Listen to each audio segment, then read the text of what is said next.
रांझा अपने घर का सबसे छोटा बेटा था, स्वभाव से आजाद, मन से कवि। खेतीबाड़ी का हिसाब किताब उसके बस की बात नहीं थी। उसे तो बस धूप में खड़े होकर बांसुरी बजाना अच्छा लगता था, जैसे हर सुर में वो अपनी बेचैनी उड़ा देना चाहता हो। बड़े भाई उसे कामचोर समझते, ताने मारते और पिता की गैर मौजूदगी में घर का बोझ उसी पर डाल देते। जमीन जायदाद के बंटवारे की बात आई तो घर का माहौल और कड़वा हो गया। भाइयों ने ताने दिए, उसे नकारा कहा और एक शाम बहस इतनी बढ़ गई कि रांझा ने बांसुरी उठाई और घर की दहलीज को पार करके चला गया। पीछे रह गया अपमान और आगे अनजान रास्ता। कई दिनों तक भटकने के बाद वो एक गांव पहुंचा, जहां नदी की ठंडी हवा और खुले खेतों की खामोशी थी। यहीं उसकी नजर पड़ी हीर पर। निडर आंखें, आत्मविश्वास से भरी चाल और अपने मन की मालकिन। पहली मुलाकात में हीर ने रांझा को परखा, उसकी बांसुरी सुनी, उसके चेहरे की थकान पढ़ी और उसकी सादगी समझ ली। गांव वालों को गाय चराने वाला चाहिए था। हीर की सिफारिश पर रांझा को काम मिल गया। उसी पल, बिना नाम दिए, बिना इकरार किए, दोनों की किस्मतें एक दूसरे से बंध गई। जैसे आज नहीं मिले हो, बल्कि सदियों से एक दूसरे को जानते हो।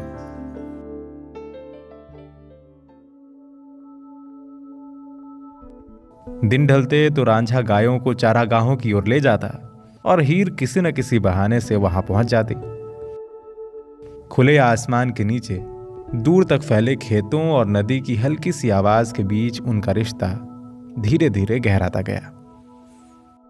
रांझा बांसुरी बजाता और हर सुर में वो बात कह देता जो जुबान से कहना मुमकिन नहीं था। हीर उसकी धुनों को सुनते हुए मुस्कुराती, जैसे हर स्वर उसका नाम पुकार रहा हो। उनके बीच लम्हे खुद रुक जाते थे। नजरों में ठहराव था, बातों में खामोशी और खामोशी का बहुत कुछ कह जाना। उनका इश्क चुप चुप कर पनप रहा था। गांव की आंखों से बचते हुए, समाज की बंदिशों से दूर, वे अपने छोटे छोटे पल चुरा लेते। हीर जानती थी कि उसका घर इस गांव का सबसे ताकतवर और समृद्ध घर है और वे लोग कभी रांझा जैसे लड़के को नहीं अपनाएंगे। ये सब भूलकर वो रांझा के साथ हर पल ऐसे जीना चाहती थी जैसे यही बस उसकी जिंदगी हो और बाकी सब झूठ। रांझा भी समझता था कि ये राह आसान नहीं है। उस बेफिक्रे को बस अब एक ही बात की फिक्र थी कि कैसे हीर उसकी होगी।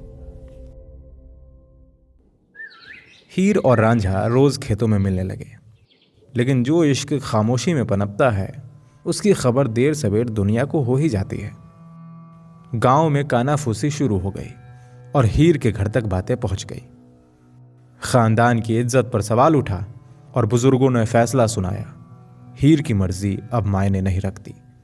उसका रिश्ता एक रईस और बराबरी वाले घर में तय कर दिया गया ताकि बदनामी का हर निशान मिटाया जा सके। यह फैसला हीर के लिए सजा था। उसकी आंखों में इनकार था, मगर यह समझने वाला कोई नहीं था। उधर रांझा को जब यह पता चला तो उसके पैरों तले जमीन ही खिसक गई। सब कुछ जैसे एक पल में बिखर गया। उसने लड़ने की कोशिश नहीं की, शायद इसलिए कि उसे समझ आ गया था कि अकेला इंसान पूरे समाज से कैसे टकराए। उसी रात उसने अपना सिर मुंडवाया, बदन पर राख मल ली और जोगी बन के वहां से बहुत दूर चला गया।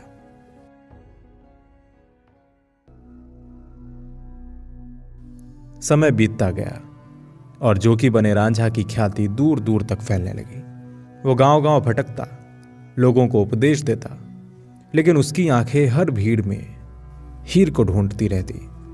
उधर हीर की जिंदगी बाहर से सजी संवरी थी, पर भीतर सूनी। शादी के बाद भी उसका मन कहीं टिक नहीं पाया। हर खुशी उसे उधार लगती थी। मगर किस्मत का खेल देखो, एक दिन वे फिर आमने सामने आ गए। रांझा जोगी के वेश में हीर के घर पहुंचा और पहली ही नजर में हीर ने उसे पहचान लिया। वही आंखें, वही खामोशी। वो खुद को रोक ना सकी और रांझा को अपने ससुराल वालों के सामने जोर से गले लगा लिया। उसे एक पल में सब बदल गया। अब कुछ भी पहले जैसा ना रहा। हीर को उसके पति ने छोड़ दिया। हीर के घर वालों ने आखिरकार हार मान ली। उसने समाज के आगे सिर झुकाया और हीर की शादी रांझा से तय कर दी। मगर रांझा अब पहले जैसा नहीं रह गया था। वो जोगी बन चुका था, दुनिया के लिए एक सनकी, एक भटका हुआ फकीर। सिर्फ हीर की आंखों में ही आज भी वही रांझा जिंदा था, वही प्यारा इंसान जिसे वो कभी खेतों में मिला करती थी। शादी का दिन तय हुआ। घर में रौनक थी, ढोल बज रहे थे और हर चेहरा मुस्कान ओढ़े हुए था, जैसे बीते जख्मों पर अचानक मरहम लग गया हो। हीर ने भी पहली बार खुलकर सांस ली। उसे लगा अब उसका इंतजार खत्म हुआ। लेकिन इसी खुशी के बीच एक जहर छुपा था। कुछ लोगों के लिए यह मिलन आज भी हार था। रस्मों के दौरान हीर को जहर पिला दिया गया। जब रांझा पहुंचा और उसने हीर को बेहोश पड़ा देखा तो सच्चाई समझने में देर नहीं लगी। उसने कोई सवाल नहीं किया, कोई शोर नहीं मचाया, बस वो जहर मांगा जो हीर को पिलाया गया था और उसने भी वो पी लिया। दोनों की सांसें एक साथ थम गई।